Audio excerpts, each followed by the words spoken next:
Before we dive in, don't forget to subscribe and leave a like. Your support means the world to us and helps others discover stories that share clarity and inspiration on the path of self-discovery. Thank you so much. Let's begin. Chapter 1. Encounter with the Absurd. Have you ever stared at the night sky, glittering with billions of stars, and suddenly felt a chilling sense of your own insignificance in the vast, indifferent universe?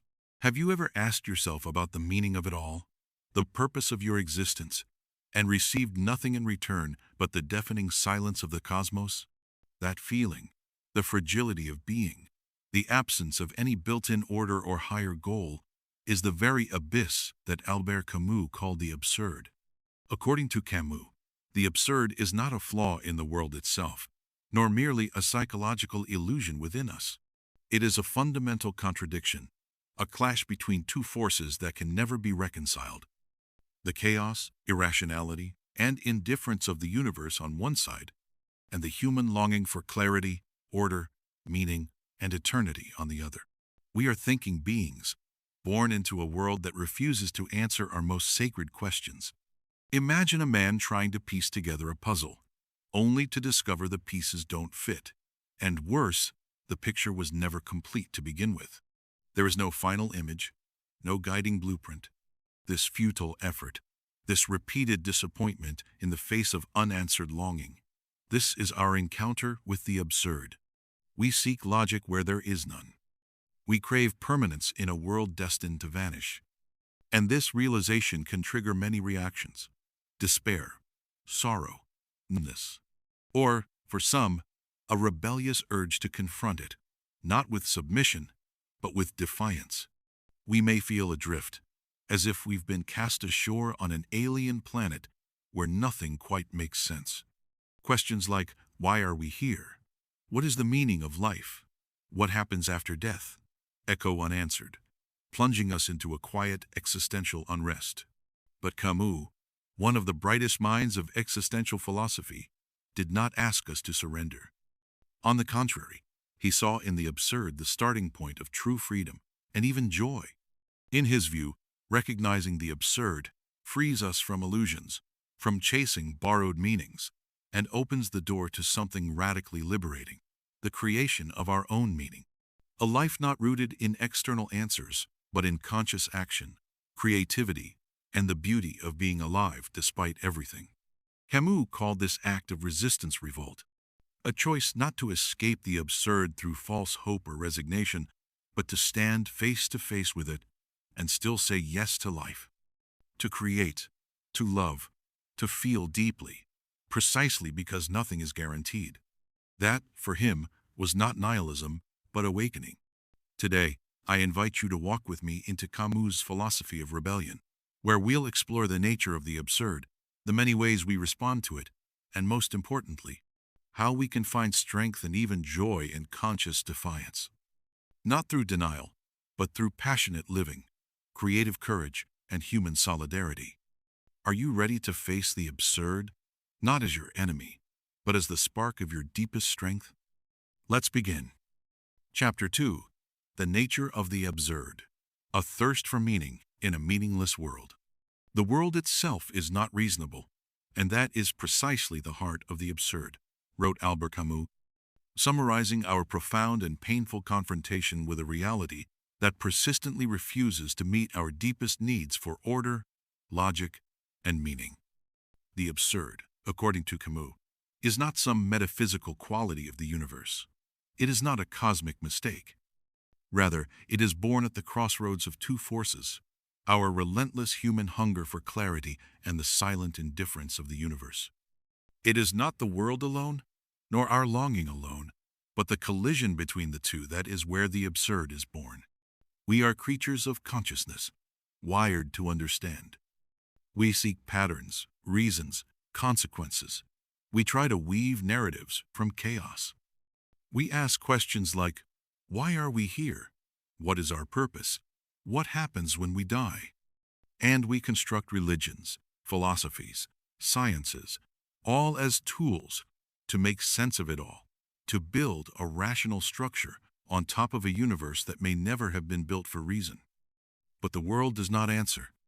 Nature does not care about our dreams, our fears, or our grief. Events unfold without logic, tragedies strike without justice, and death, that ultimate silence, awaits us all. No matter how we resist it, time will sweep away every achievement, every love, every story. This disconnect between our craving for meaning and the world's refusal to provide it, this is the absurd. It surfaces in everyday life, not only in philosophy books. We make plans, knowing full well a single accident can shatter them. We yearn for eternal love, even though every relationship must end. We fight for justice in a world where injustice often wins. We chase goals, knowing that time will one day erase even our proudest accomplishments. Camus put it clearly. The absurd is born of this confrontation between the human need and the unreasonable silence of the world. It is not a stillness, it is tension, a dynamic force, a constant pressure between what we desire and what we get. It is not a philosophical concept to be admired from a distance. It is something we feel. And when we recognize it, the result is often painful. The absurd strips away our comforting illusions. It casts doubt on everything we took for granted, our beliefs, our routines, even our sense of identity. It leaves us raw and exposed before the terrifying vastness of existence. But Camus insisted, this moment, this disillusionment, is not a dead end. It is a beginning. In confronting the absurd, we free ourselves from chasing answers where there are none. We stop measuring our lives against ideals that were never ours. We stop waiting for meaning to arrive from above and begin to craft meaning from within. We become creators of our own values, architects of a life rooted not in cosmic certainty, but in conscious choice. This shift can feel like a fall, but in truth, it is a form of awakening. When we stop demanding that the universe explain itself, we make space for something more honest, more personal, a life lived in spite of. In the absence of ultimate answers, we find the raw materials to build freedom. A freedom that is not granted, but seized. A life that is not explained, but experienced, deeply and passionately. Chapter 3. 3 Responses to the Absurd. When confronted with the absurd, this gaping contradiction between our thirst for meaning and the mute indifference of the universe, Albert Camus believed that the human being faces 3 fundamental choices: physical suicide, philosophical suicide, or rebellion. Each of these paths reflects a distinct response to the realization that life may be inherently meaningless. The first option, physical suicide, is a radical refusal of life itself. Upon recognizing the absurd and seeing no way out, a person might conclude that existence is no longer worth continuing. Suicide becomes an attempt to solve the conflict between the need for meaning and the absence of it by eliminating one side of the equation, the self. But Camus firmly rejected this route. He saw it as a surrender, a final submission to the absurd. Suicide does not resolve the absurd, he argued. It merely confirms its triumph by declaring the human spirit too weak to confront it. To kill oneself is not a philosophical act but an escape from philosophy. The second path, philosophical suicide, is subtler, yet in Camus' view, equally dishonest. It involves turning away from the absurd, not by ending life, but by placing blind faith in some higher meaning, God, destiny, the afterlife, or ideological systems that offer easy answers to life's most troubling questions. This is the root of those who, unable to live with the absurd, cling to comforting illusions. They leap into belief, into hope, into metaphysical explanations that bypass the hard truth of absurdity. Camus criticized this choice as an intellectual betrayal, a way of leaping over the absurd instead of facing it. It is, in his words, an evasion, a way to avoid the terror of an indifferent universe by wrapping it in stories we tell ourselves. But this leap comes at a cost, the price of truth. Camus insisted that if we are to live authentically, we must reject the temptation of illusion and stare directly into the void. That brings us to the third option, rebellion. For Camus, This is the only courageous and honest response to the absurd. Rebellion is not violence, nor nihilistic despair. It is the conscious refusal to surrender, a defiant, ongoing confrontation with absurdity. The rebel does not deny the world's lack of meaning, but neither does he accept it as a death sentence. He chooses to live, fully, passionately, creatively, even while knowing that no higher purpose waits to reward him. This rebellion is not a one-time act. It is a daily decision to affirm life, to act with dignity, to find value in experience itself. Rebellion, Camus wrote, is man's constant confrontation with himself. It is a state of internal struggle, not to escape absurdity, but to resist its power over the human spirit. The rebel lives with open eyes. He has no illusions, but he also refuses to despair. He creates meaning through action, through love, through the intensity with which he chooses to engage with the world, even if the world remains silent. Importantly, Camus did not see rebellion as merely a personal stance. He saw in it the seed of human solidarity. When we realize that the absurd is a universal condition, not just my burden, but ours, we are brought closer together. Through rebellion, we affirm not only our own worth, but the worth of all human beings. We declare, through our actions, that life has value because we give it value. Even in a world without meaning, we can build relationships, nurture creativity, seek justice, and protect each other's dignity. To rebel, then, is not to despair. It is to live deliberately. To face the absurd is to confront death without dying, to endure the silence of the universe without retreating into fantasy. And to rebel is to carve a path forward, not by erasing absurdity, but by refusing to be destroyed by it. Chapter 4. The Philosophy of Rebellion. I rebel, therefore I exist. This iconic phrase by Albert Camus captures the essence of his philosophy of rebellion. It is not a call to violence, nor a rejection of the world out of bitterness. Rather, it is a profound affirmation of human dignity and the value of life in the face of the absurd. Rebellion, for Camus, is a conscious and continuous defiance, an act of courage and clarity that allows a person to remain fully human in a world stripped of inherent meaning. The rebel is not deluded. He sees the absurd for what it is, not as a philosophical puzzle to solve or a wound to hide, but as a naked truth to confront. He makes no attempt to soften its edge with religion, ideology, or false hope. He sees the universe as it is, indifferent, purposeless, devoid of divine design or eternal justice. But this clear-eyed recognition is not the end of his journey. It is the beginning of rebellion. To rebel is not to submit to meaninglessness, nor is it to embrace despair. Rebellion is an act of affirmation, a bold, sustained no to the absurd made through a deeper yes to life itself. It is the refusal to be silenced by futility, and instead to live with intensity, awareness, and a fierce devotion to the very things the absurd threatens to negate: love, beauty, connection, and creation. Camus famously turned to the myth of Sisyphus, condemned to roll a boulder up a hill, only to watch it fall back down, again and again. His fate is absurd, his labor futile, and yet, Sisyphus continues. He does not curse the heavens or seek release in death. He accepts his task and, in doing so, claims ownership of it. Camus saw this as the very image of rebellion, not submission, but endurance, not illusion, but lucidity. By persisting, Sisyphus transcends the absurd, not by escaping it, but by confronting it fully and choosing to keep pushing the stone. In that moment, Camus says, we must imagine Sisyphus happy, because even in futility, there can be dignity. Rebellion, then, is not an egoistic assertion of self. It is an act of solidarity. It is a recognition that the absurd is not mine alone, but shared by all. By rebelling for my own life, I affirm the value of all lives.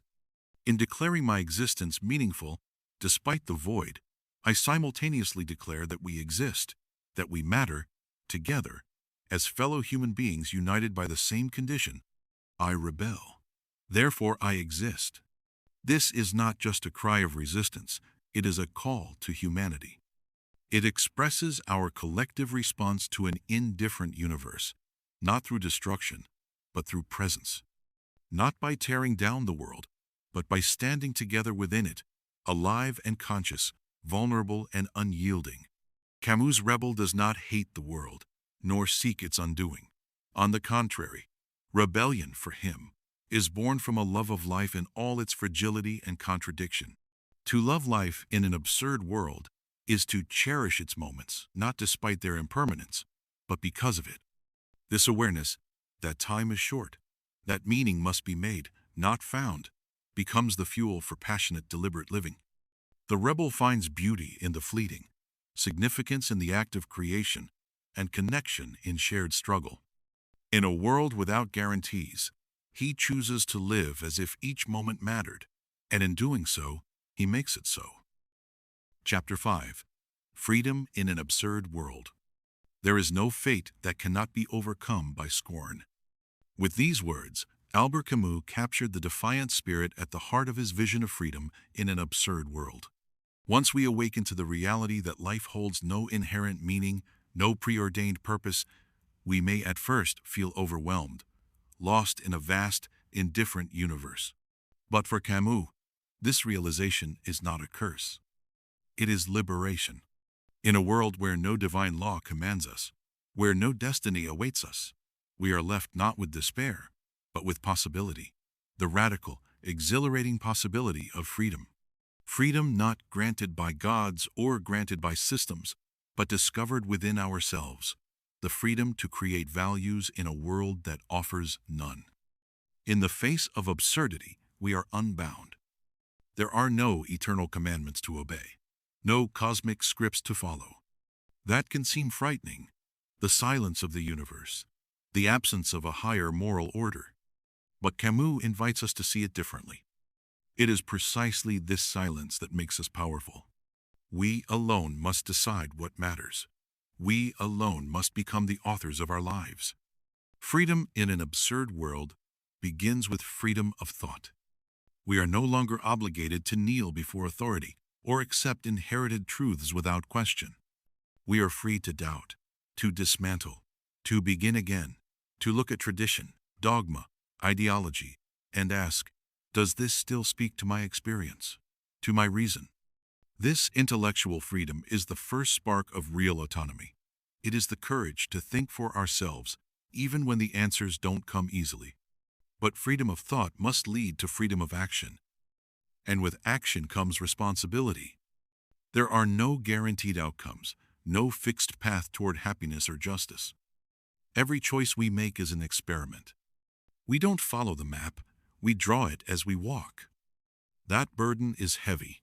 To be truly free is not to live without limits. It is to accept that we alone are responsible for the meaning we give our lives. There is no external authority to blame, no fate to fall back on. Only us. Only now. Man is the only creature who refuses to be what he is, Camus wrote. And in that refusal, he saw our greatest power. We do not have to accept the world as it is. We can rebel. Not with violence, but with creation, by building our own structure of meaning, our own values, our own purpose. To create values in an absurd world is not a selfish or arbitrary act. It is born from our deepest longings, for love, for connection, for beauty, for truth. It comes from our desire to live fully, even when we know that life ends.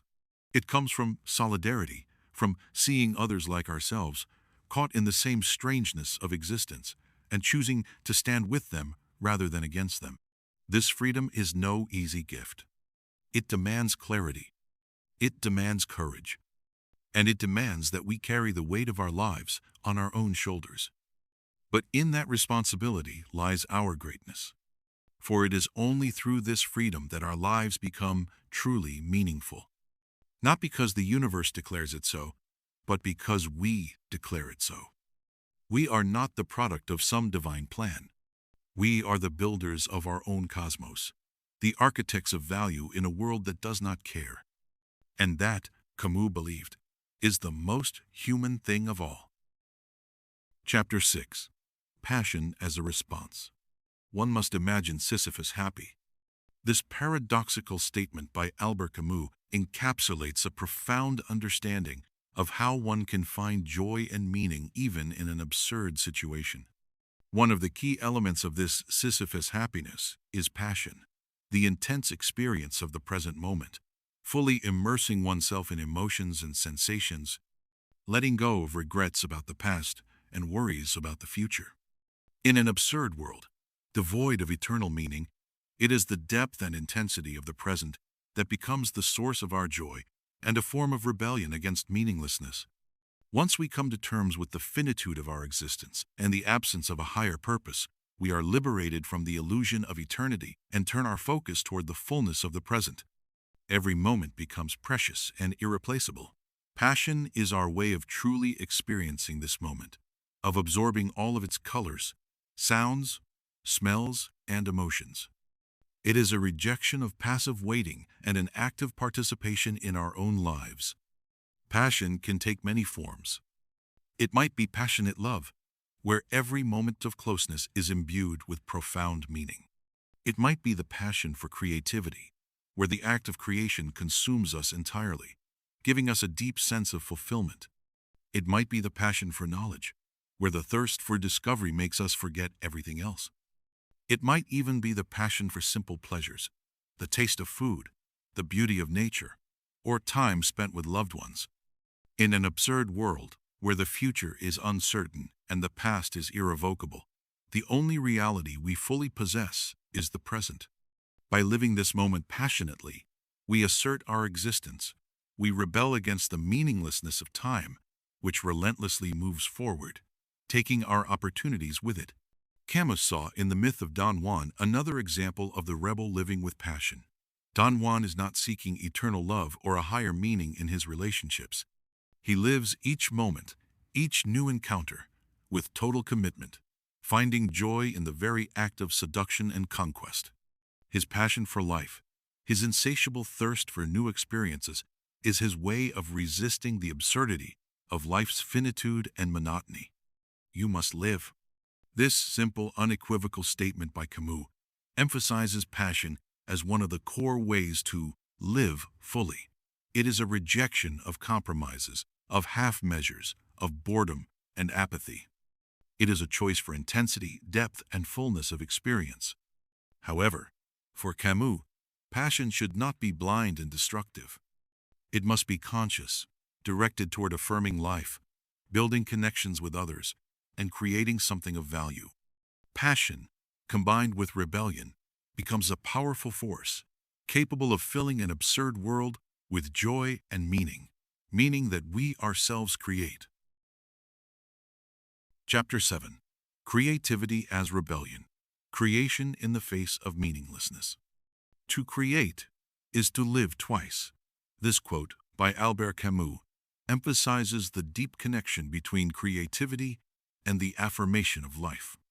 In an absurd world where there is no inherent meaning and everything is doomed to fade, creativity becomes one of the most powerful forms of rebellion against meaninglessness. By creating something new, whether it's a work of art, a scientific discovery, a philosophical idea, or simply a thoughtful action, a person momentarily transcends the finitude of their existence and leaves a mark of their presence in the world. Creativity is an act of resistance against the chaos and indifference of the universe. It represents an attempt by the individual to impose their own order on the surrounding reality, to create their own microcosm of meaning in the macrocosm of absurdity.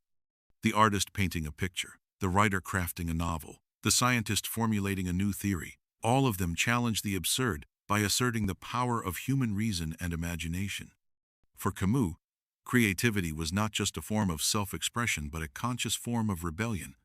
The creator does not harbor illusions about the eternity of their work or its ability to definitively resolve the problem of the absurd.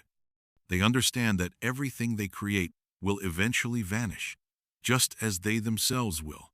But it is precisely this awareness of finitude that gives their creation special value and intensity. By creating, they affirm their life, their unique perspective on the world, their ability to build something despite the general destruction. The myth of Sisyphus again serves as an illustration. Sisyphus, condemned to an endless, meaningless task, could have given in to despair. But instead, he continues to roll his stone, finding in the very process of physical effort, in the rhythm of his movement, a form of life affirmation. Creativity is a kind of intellectual and emotional stone rolling, a conscious and persistent effort to create something meaningful in a meaningless world. Creativity is not limited to the boundaries of art or science. Any meaningful action, performed by us with full dedication and an understanding of its value, is a form of creativity.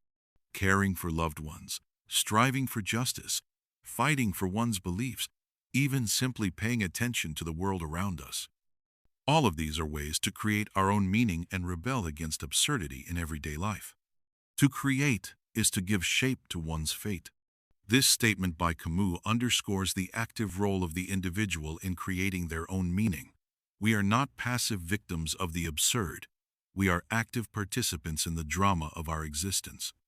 Through creativity, we assert our freedom, our ability to transform the world around us, and fill it with our own meaning. Like passion, creativity is a way of intensely living the present moment.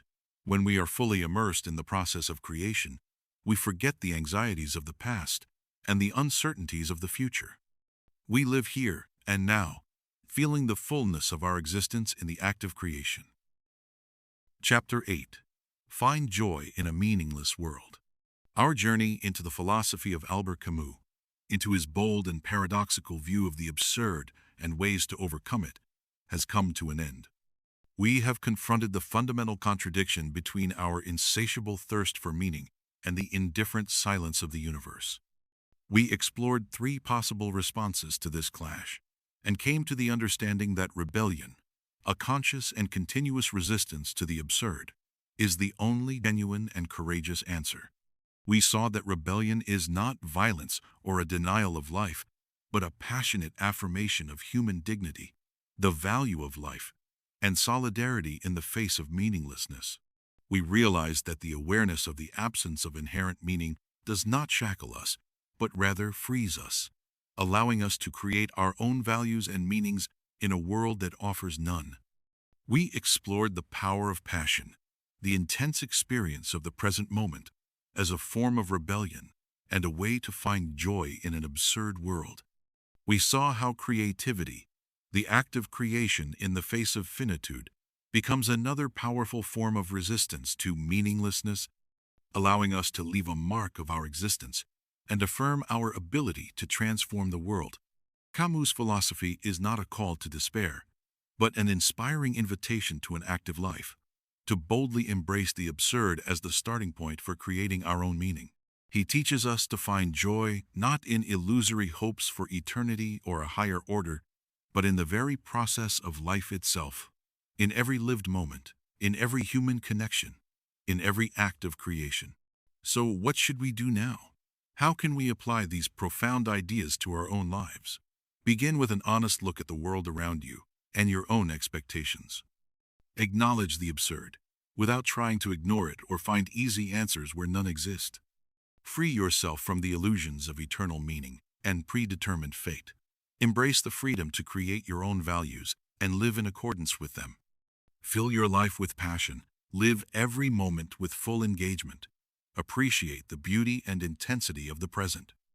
Rebel against meaninglessness through creativity in the broadest sense of the word. Create something new, whether it's a work of art, a project at work, warm relationships with loved ones, or simply a thoughtful act filled with love and attention. And finally, imagine Sisyphus happy.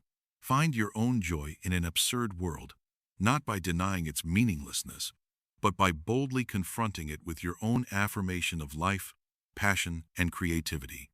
Your life is your own work of art, created in the absence of an external script. Fill it with the meaning you create yourself, and find joy in every moment of it. Don't forget to subscribe to our channel and leave a like if this video resonated with you. Thank you for being with us and for listening till the end. There's so much more here that we hope will inspire and motivate you. With gratitude, until next time.